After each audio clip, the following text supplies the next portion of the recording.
Welcome to Retail's Most Wanted. Today we're doing something just a little bit different. It's a quick, data-driven trivia round based on Verisk CargoNet's Q1 2026 supply chain risk trends. That conversation's coming up right after this word from our sponsor.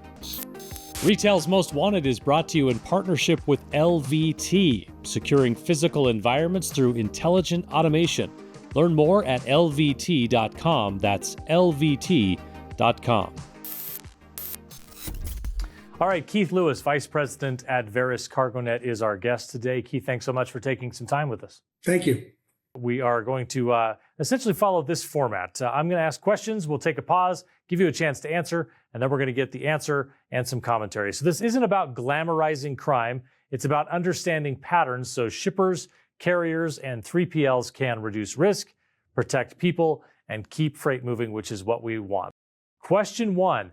How many supply chain crime events did CargoNet record across the U.S. and Canada in Q1 of 2026?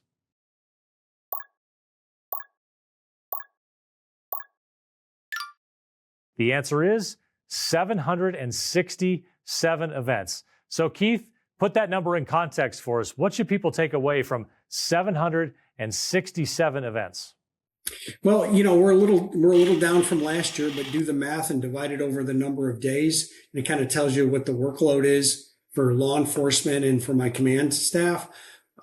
It's way too many, and the thing I fear most is this has become the new norm of our industry.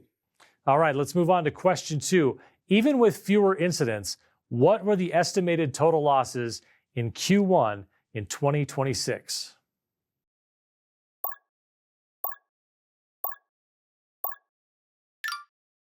The answer is $131.58 million. So Keith, how can incident counts go down while losses stay basically flat? What's happening there?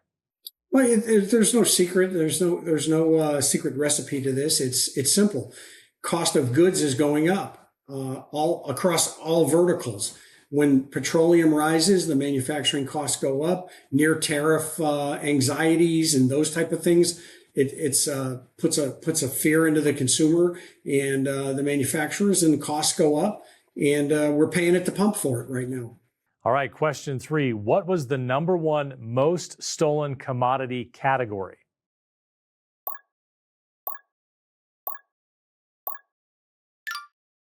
The answer is food and beverage. Well, that's a bit surprising to me. So I'm wondering, when food and beverage tops the list, what does that tell you about opportunity and resell? And also have some interesting insight on what types of this. I think these are like energy drinks. Is that right? Yeah, pretty much non-alcoholic beverages. The thing about food and beverage, it's been number one since around 2011 or so. I think we might have had a quarter where electronics came back into the mix and took the lead. But food and beverage, it's the most we can't live without it. So the consumer has to have it. There's no way to track it after it's stolen. And it's the least guarded of all the commodities due to the low cost of the goods. And there's no way to track them after they're stolen. There's no serial number on a box of chicken. Therefore, once it's off the trailer and gone, there's no chance of recovery. I've wanted a nice cold Coke Zero, but never enough to still an entire trailer full of it. So let's move on to question 4. Besides food and beverage, what are the other 2 most stolen commodity categories?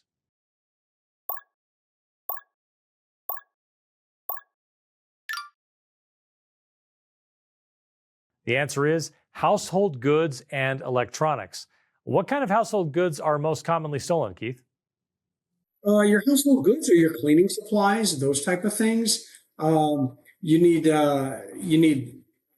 electronics, you need toasters. You need those type of things to run your house, and you have to have it. Vacuum cleaners, the thing about the smart vacuum cleaners now, that also is driving up the cost of goods with the emergence of the intelligent vacuum cleaners. And you can spend almost as much on a vacuum cleaner as you can a car now.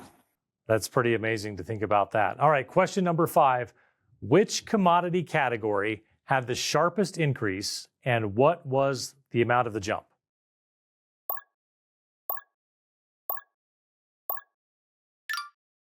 The answer is personal care and beauty, up 178%. So it darn near tripled. What does that spike tell you about how organized groups are monetizing theft right now? Well, they know what the consumer is buying, so that's what they're stealing. And we saw the biggest increase of that in the eastern part of the United States. Primarily, one or two particular organized crime rings is working that, and everybody's got to have beauty supplies. You know, we've got a lot of customers in that industry, and their products fly off the shelves. They can't keep them stocked, so the bad guys know the more they can steal, the faster they can sell them. All right, we're halfway through our quiz. Question 6, what was the most common day of the week for cargo theft in Q1 of 2026?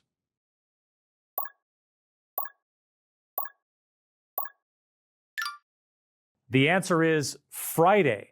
So Keith, why do timing patterns like that matter for prevention and response? We call it Felony Friday or Fictitious Pickup Friday. It's the biggest day of the week for fraud.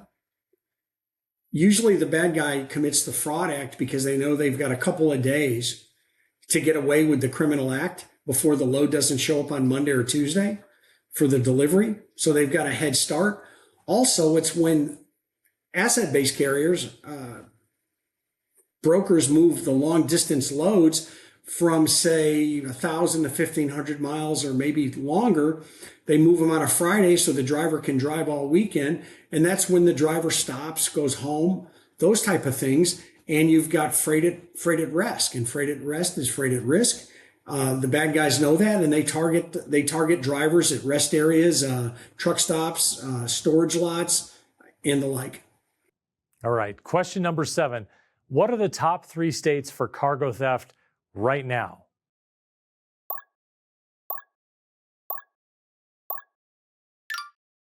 The answer is California, Texas, and New Jersey. So Keith, why do those states keep showing up at the top? And what's the right way for companies to think about hotspots when treating it like a checklist for criminals? So California is, since probably 2011, it's always been the number one state. The thefts in California exceed the next 5 states combined. California is the heartbeat of the nation. It's the third or fourth largest economy in the world. It's prime for all the theft. You look at the imports that are coming into California, the manufacturing, the agricultural business, the produce. So it's its own country within the boundaries of the United States. So it's always going to be right up there. In Texas, near the border, obviously, you've got the technology corridor in Dallas, Fort Worth. You've got a lot of building materials, supplies coming out of the Houston area. And then you've got what's coming out of the near shore of the border. And New Jersey, it's an export-import hub with the port. I-95 runs through there. It's a direct route from Boston to Florida. High concentration area of trucks, and easy to move from one state to the other up there. If you steal something in New Jersey, you can be in New York, you can be in Pennsylvania, the neighboring state over within just a few minutes. Our last question was about states. This one's about, I'd say, facilities. Where is cargo theft most likely to occur?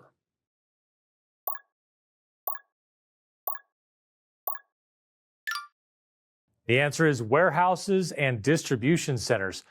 So why are warehouses and distribution centers such frequent targets? I'm guessing just because that's where the stuff is. So if you look at the fraud, we have to anchor the fraud somewhere, and that's where the goods have changed hands. And with the increase in fraud, we have to anchor it where the goods were shipped from. So nobody is breaking into warehouses and doing the roof jobs like they did back in the early 2000s, rappelling and stealing keys for the forklift and loading up trailers. It's the fraud. When they pick up the goods through, criminal means, that's where the crime actually occurs. It's at a warehouse or a distribution center.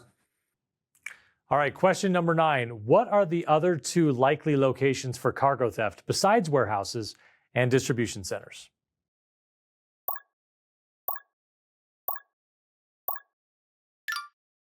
The answer is truck stops and parking lots. So Keith, why are those 2 locations so commonly involved? And what's one practical prevention mindset for each? So truck stops, that's where the driver stops to fuel. They have to leave the truck unattended for a few minutes or maybe overnight if they're going home and they're just using it as a parking facility. Prevention technique, back up to another trailer. Just a novel idea of putting a lock on the back door of the trailer versus a plastic or a metal seal. Back up to a light pole, back over a berm. Use the environment to harden the target. All right, final question, number 10. What's the big tactical shift CargoNet highlighted in Q1 of 2026?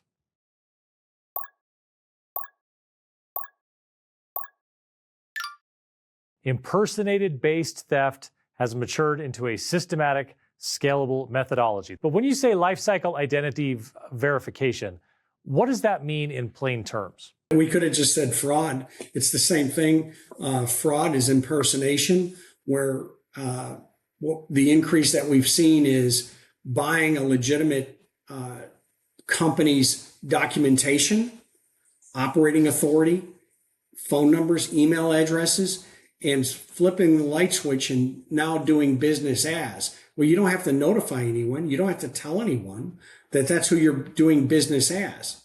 And you can buy that company and you can go out and steal as much as you can get away with until you basically burn through the reputation of that company you bought.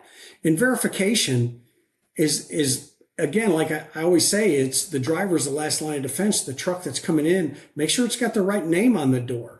Make sure the driver is the right driver that you were told is going to pick it up. Ask for the driver's license. Those are the basics, the fundamental, and the blocking and the tackling, the X's and O's. They're going to keep us safe.